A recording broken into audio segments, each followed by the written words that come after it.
बादे और रेबेड़ियों के बीच बिहार का इलेक्शन संपन्न हुआ जी। जो रिजल्ट्स आए हैं उसके अनुसार 2/3 बहुमत एनडीए लेके आया है। इट मींस 243 सीट्स में 202 सीट्स एनडीए को मिले, जिसमें बीजेपी को 89, जेडीयू को 85, एलजेपी को 19, हम पार्टी को 5 और आरएलएम को 4 मिला है। और इसी के ठीक आगे महागठबंधन को देखें तो आरजेडी 25, कांग्रेस 6 पे सिमटी है, सीपीआई-एमएल को 2 सीट मिला है, सीपीआई-एम को 1 सीट मिला है और आईआईपी को 1 सीट मिला है। और हमारे ओवैसी जी को सीमांचल में 5 सीटें मिली है। अब सवाल जो उठ रहा है, एनडीए का जो टोटल वोट शेयर है वो 46.7% रहा है जी। इंडिया ब्लॉक का 37.5% रहा है कंप्लीट। ये जो चुनाव संपन्न हुए हैं 38 डिस्ट्रिक्ट्स में जो बिहार के हैं, और जो बिहार की पॉपुलेशन है 126.7 मिलियन। और कमाल की बात बताने जा रहा हूं मैं आपको, जिसमें 40% लोग 18 साल के आसपास, यानी यंगस्टर युवा ये स्टेट है। और कहा यह जा रहा है कि ये women powered victory for Nitish Kumar. बहुत मतलब इतने सारे सवाल हैं, मैं बताऊं इस इलेक्शन को लेके जो विपक्षी पार्टियों के द्वारा जो ये सवाल उठाए जा रहे हैं कि जो सर के थ्रू जो वोट ना देने के लिए बाध्य किया गया है, मैं ये वर्ड यूज करूं क्योंकि जिस तरह से घुसपैठियों का मुद्दा आया और 65 लाख लोगों का वोट काटा गया कि आप वोट देने के लायक नहीं हैं, या फिर जिस तरीके से भी वो अपने आप को प्रूव नहीं कर पाए सिटीजन की तौर पे। चलिए जी, इससे भी आगे बढ़ते हैं। अब जो हुआ सो हुआ। अब तो जो भी है वो बैठेंगे विपक्षी पार्टियां, आरजेडी जिनको बहुत ज्यादा उम्मीद थी, कांग्रेस को उम्मीद थी और उनके साथ के पार्टियों को उम्मीद थी।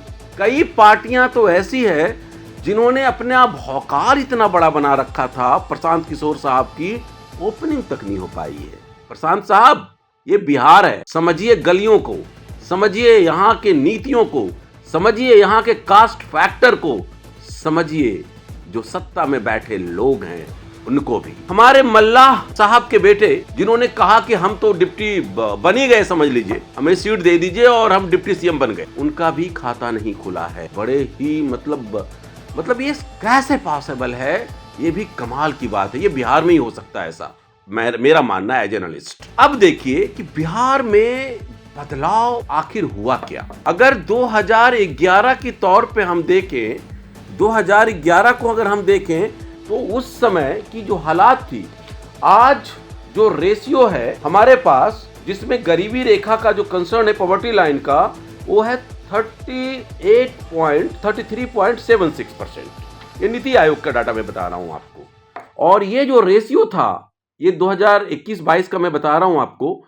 जो आगे का रेशियो था पीछे का 2011 से 15 के बीच में, वो 51.91% था। इट मीन्स कि 3 करोड़ से ज्यादा लोग गरीबी रेखा से बाहर आए हैं। ये भी सच है। लेकिन जो डेवलपमेंट है बिहार में, क्या हो रहा है और क्या हुआ है, एरिया ऑफ इंप्रूवमेंट की बात करें हम तो सबसे बड़ा क्षेत्र आता है एजुकेशन का, हेल्थ केयर का, एग्रीकल्चर का, प्रोडक्टिविटी का।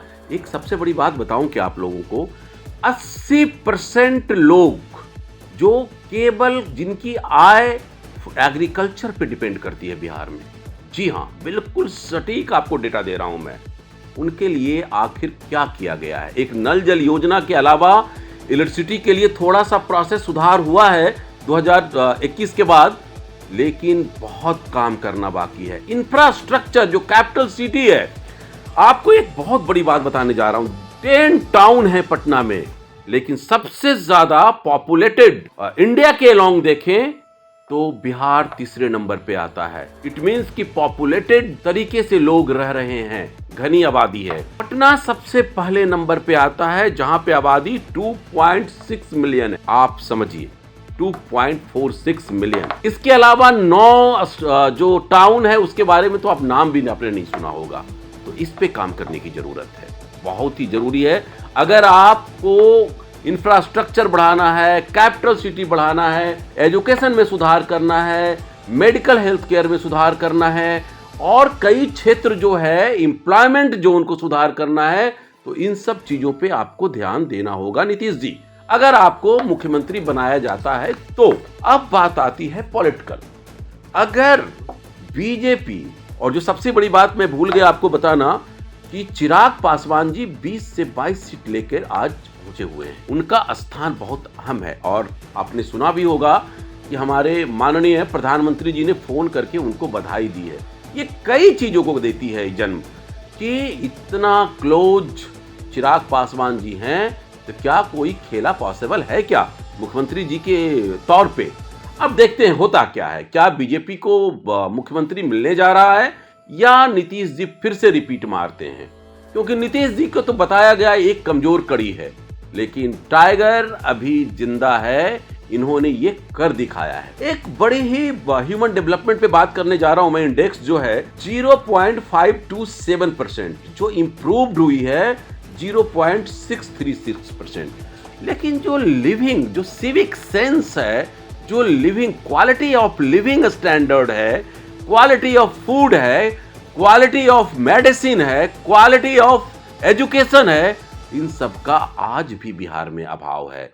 लाइन ऑर्डर की जो स्थिति है उस पे तो लगातार सवाल उठते आ रहे हैं। इधर पिछले साल 2 साल में तो ये स्थिति भयावह हो चुकी है। तो जो भी मुख्यमंत्री बनते हैं उनको लाइन ऑर्डर पे ध्यान देना होगा, इंफ्रास्ट्रक्चर पे ध्यान देना होगा, डेवलपमेंट के तौर पे उनको फिर से एजुकेशन पे, हेल्थ केयर पे और साथ में इंफ्रास्ट्रक्चर कैपिटल की ओर सिटी को बढ़ाना पड़ेगा।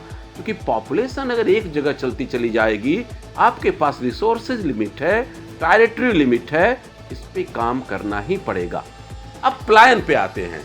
अगर लोगों को रोजगार दिल्ली में आने के लिए क्यों बाध्य हैं, पंजाब में जाने के लिए क्यों बाध्य हैं, वो आखिर किसी और मल्टी स्टेट्स में साउथ में जाने के लिए क्यों बाध्य है। एक साउथ का बंदा मुझे बोला कि आपके बंदे यानी बिहार के बंदे जाकर एक पानी पूरी का ठेला लगाता है गांव में जाके, वहां पे आखिर कितना कमा लेता है जियो। तो आप इस तरह की एक स्ट्रेटजी बनाएं। स्ट्रेटजी बहुत जरूरी है। एक प्लानिंग कमीशन तैयार करें आप, जिसपे बिहार की इंप्रूवमेंट को सुनिश्चित किया जाए, डेवलपमेंट को सुनिश्चित किया जाए, वहां के युवाओं के रोजगार को सुनिश्चित किया जाए। केवल गवर्नमेंट नौकरी देके आप इन चीजों को सुनिश्चित नहीं कर सकते।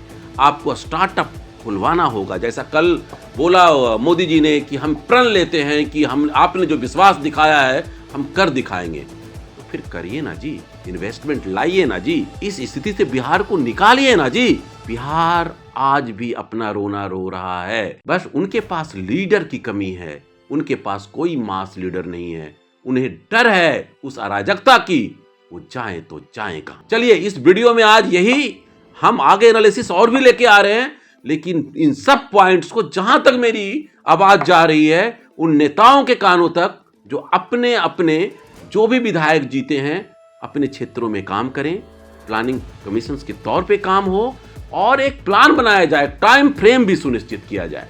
Thank you.